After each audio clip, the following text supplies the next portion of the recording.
Yo, hello, video game nerd people. The long-awaited regression video. I'm just making sure I got everything set up, and I do. Remember, my goal is to not say, okay, but I will fail. Just a little review. I'm going to walk you through the R code that we generated to sort of make a simple test of our hypothesis that dominance is under selection when you play Darwin's Demons. And we tested that hypothesis by setting up an experiment where I played the game 3 times where two of the fitness functions were turned on and 3 times where the fitness functions were all turned off. And our hypothesis predicts that when the fitness functions are turned off, dominance should not evolve, but when the fitness functions are turned on, and they can actually reproduce by natural selection, dominance should evolve and be significantly different at the end of the experiment from the control. So I have 6 replicates that we've been working with this whole time, and this is the R code that we've been using, and I'll just kind of walk everybody through it. We'll set our working directory, load up the libraries that we like to use, and create our empty data frame where we will put the stuff. And then, using this little loop, we'll look in our working directory. We will find all the CSV files, read them in one at a time, add some metadata, and add them all, pile them all up into one big data file called all the data, and off we go. And now that is done. These are the kinds of things that would be really, really difficult to do in Excel. Now, this little line, I can't remember if I've explained this before. What I'm doing here is for a couple of the experiments, I kind of got caught up with playing the game, and my goal was to have 18 replicates, or 18 generations in each replicate. And for a couple of them, I played longer. I played to like 19 or 20 generations. And I just want to clean up the data and say, look, I'm going to only go to 18 generations for each replicate, so everything's the same. So if I do that, I just subset all the data, and I just take out everything, or I keep everything where a generation is less than 19. Now, what we did up till now was we were just really looking at the average dominance that was produced at the end of the experiment for each of our 2 treatment groups. So I'm going to recreate that, and then I'll tell you why that's really not a very powerful analysis, and it leaves a lot of data on the table. So first thing we do here is we're going to use this code to calculate the averages for each replicate, each generation, and each treatment for this trait dominance. And so we do that, and now I've got a bunch of averages in a data file. So this is called averages here, and now it's created this thing called averages, and now it's just like, here's this data file, generation 0 through 18. It is from the control group for our variable called selection. And this is the average dominance of the aliens per generation. And then this is the next data file, and so forth. Again, these are the kinds of operations that R excels at, and Excel makes it difficult when you're working with multiple data files. And then what we want to do is visualize our data. So what we're going to do is we're going to take all the data, we're just going to make a plot of dominance against generation. We'll color it by our treatment variable selection. And we'll make a scatter plot so that each alien in our experiment is represented by one data point. And we're also going to use the averages to plot as a line in black here, the average value for each generation in each file. And we just want to look at this facet wrap file command just makes a separate graph for every file in our experiment. This, as you run experiments with more and more and more data files, this becomes less and less useful because the graphs become super small. But anyway, if we do that, this should look somewhat familiar. We've got, and this is not ideal, it's named by the file name, which isn't really, I mean, it's not informative, and it's getting truncated here. I'll zoom in so you can see it a bit better. So here are different file names. Red dots are the control condition, and whatever light blue, whatever that color is, dots are the evolution is on, fitness functions are on condition.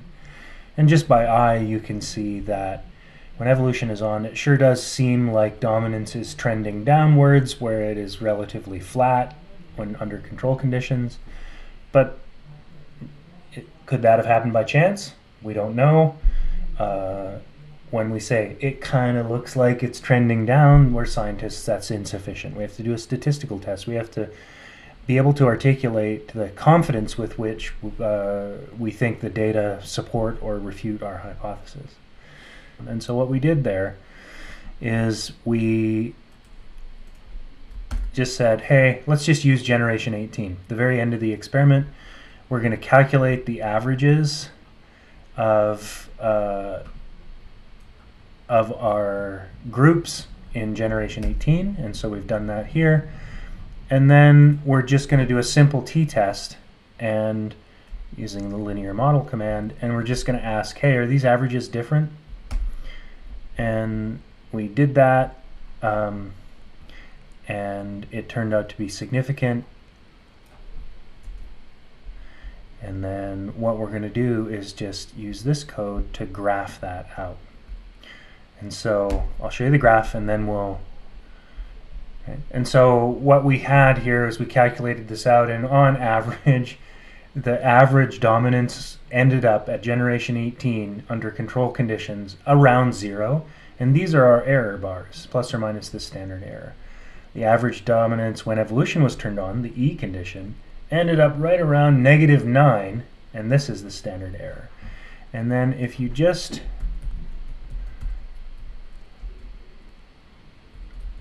get the summary of this object that has our analysis in it, what this says is our intercept is the sort of grand average across the entire experiment,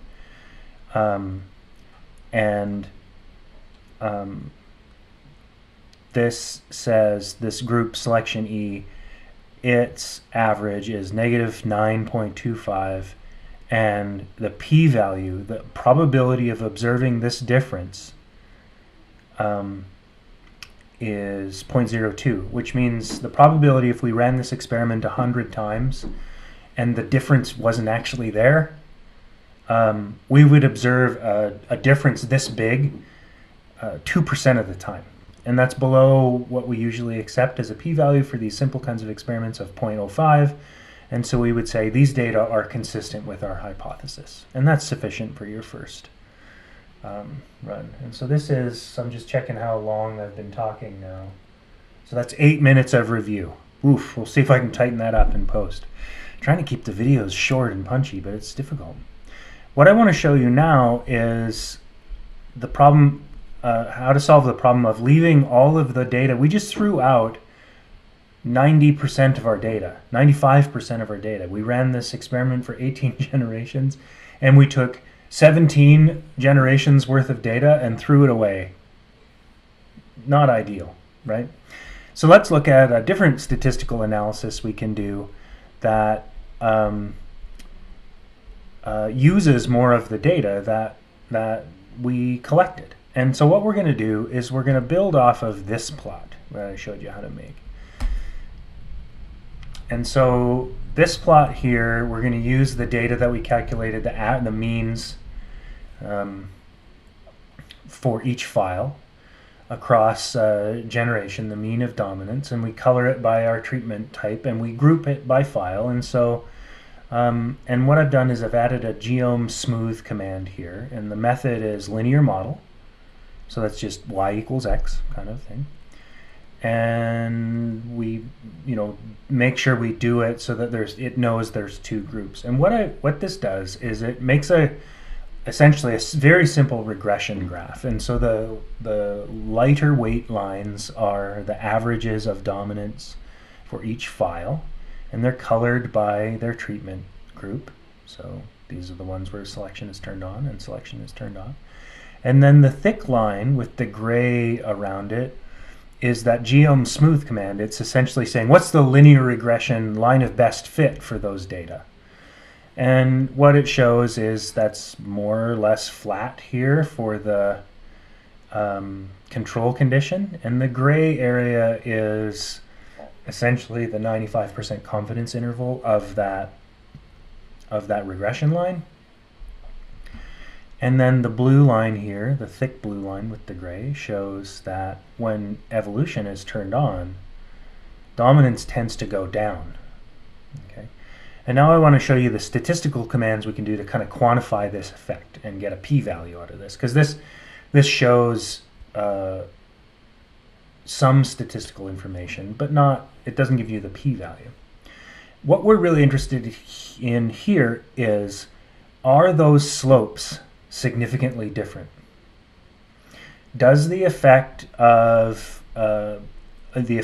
mean dominance, the rate of change of mean dominance, differ between control and evolution is on conditions? Because if it does, if that is significantly differ, if those rates of change are significantly different, that is a result that supports our hypothesis that dominance is under selection. So we're going to do a little statistical analysis. We're going to do a little regression test, and we're going to estimate this slope, and we're going to estimate this slope, and we're going to test to see if they're significantly different. There's several different ways you can do this, and almost certainly, as I show you how to do this, if you took my video and you ran off to your Stats 250 professor or Stats 401 professor or some statistician, almost certainly they would be like, he got it kind of right, but regression can get really complicated really quickly, and there's actually a bunch of stuff that I'm not going to show you because it's not a statistics class about testing the assumptions of regression and all of that kind of stuff, but this will be sufficient for a genetics class. So off we go, and I've got another set of code over here. You'll see me looking away periodically because I've got another set of code that I have tested and I know works. First thing I want to do is, you can see with this plot we've got two regression lines, one for each treatment group, and let's just estimate those slopes. So we'll just take the data apart and we'll estimate the red slope and the blue slope, so to speak. And there's lots of different ways to do this. I'm going to do it in a way that your statistics professors would crucify me for, but it's a way that sort of slowly walks you through the logic of what's going on. Let's first estimate the slope of the control condition. And so what I'm going to do is I'm going to go and I'm just going to subset the data that we're using, the averages, and I'm going to make a new data frame called cont average, control averages, and I'm only going to use our control condition. And remember, when we're subsetting data with this subset command, we want to say this is the variable selection. So I'll go and I'll show you averages, right? Averages has this variable called selection, and one of the values is C. And if I want to say, hey, only use the stuff where the value of that variable is C, remember you have to use two equal signs. I actually screwed this up earlier today when I was testing it. So we'll run that, and we've got a new data frame. And it is half the size of the other data frame because we're only using half the data, just the stuff where the value for selection is C. And it's still every file, generation 1 through 18, mean dominance. And now what I'm going to do is I'm just going to do a simple linear regression using just that data file. So I'm going to make an object called conreg, which is the results of this linear model test. I'm going to use the data called cont average that we just created. The formula I'm using is mean dominance is a function of generation. And when I do that, I create this thing called conreg, but I don't want you to click on it. Let's just have a look at the summary of that down here in our console window. And I'm just going to make this just a bit bigger here so that you can see. And so summary conreg, so this tells you what the call was. That's fine. It's good for troubleshooting because it's a genetics class, not a statistics class. So don't worry about the residuals. What I'm interested in is this coefficients thing. Okay. And so the intercept, we're interested in three things here. The intercept, it's not really that interesting. The slope, and then the p-value associated with the slope, which tests whether it is significantly different from 0. So intercept, the intercept of the model, if you go over here, it says, hey, this line crosses the 0 line for generation at a value of negative 0.4. Right? I mean, you can visually confirm that that's correct. It's really not that useful for us. We're interested in the slope. And this says the slope of mean dominance as a function of generation is 0.02. So it says mean dominance tends to go up by a value of 0.02 per generation on average. And this p-value is 0.23. That means that if we did this experiment 100 times and there no real difference, no real relationship existed, we would observe a slope like that 23% of the time. This p-value is not below 0.05. And what it says is this slope is not significantly different from 0. And just intuitively, if you go look at this, the red lines, that's the analysis we're doing, it's pretty much flat.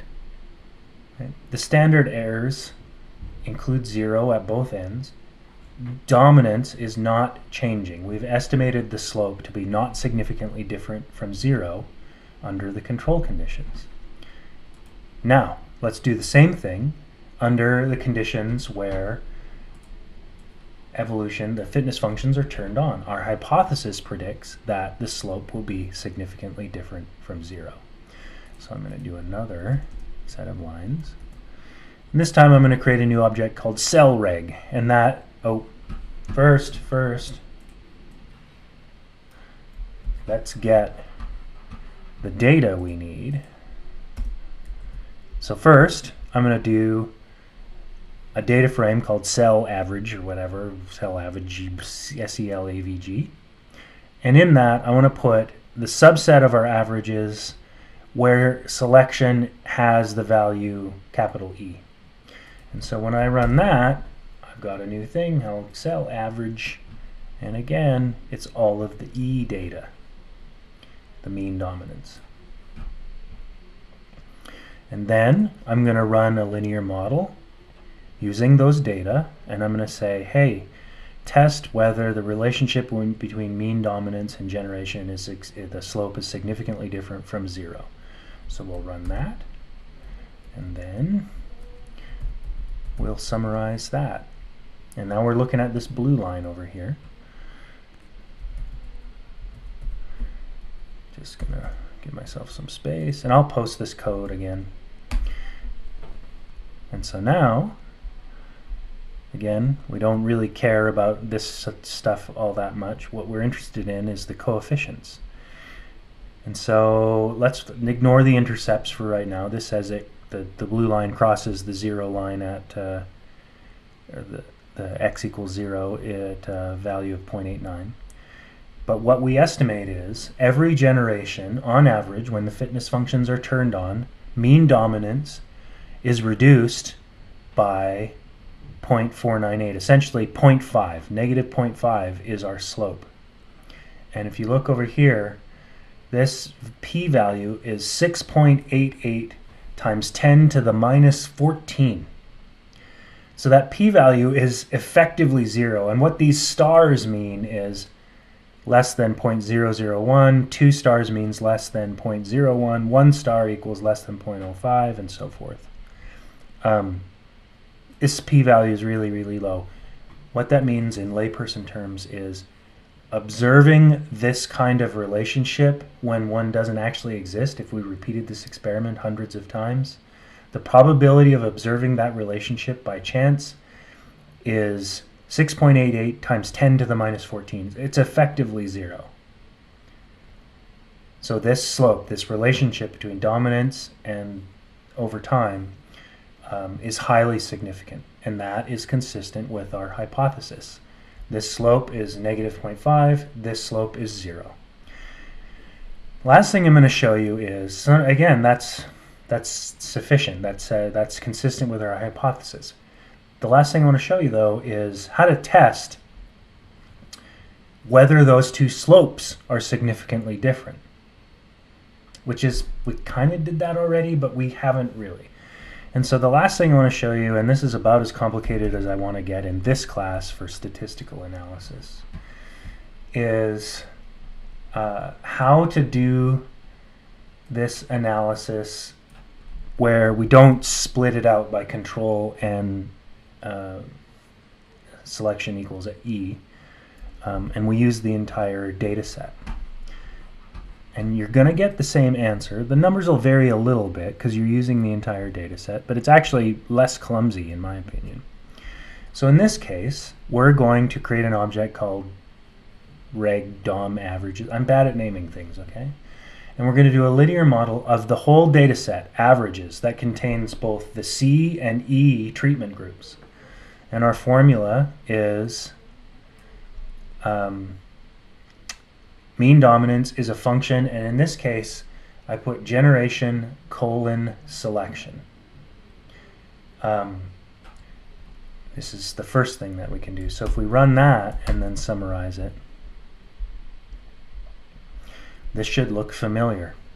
Okay, this estimates separately for each group the coefficients of the slope, and you can see the estimates are slightly different because we're using the entire data. So the model that has the same intercept and so forth, and so, but you get the same answer.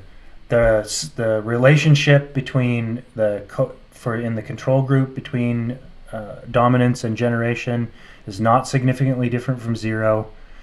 The relationship in the evolution on group, the E group, is significantly different from 0 and approximately negative 0.5.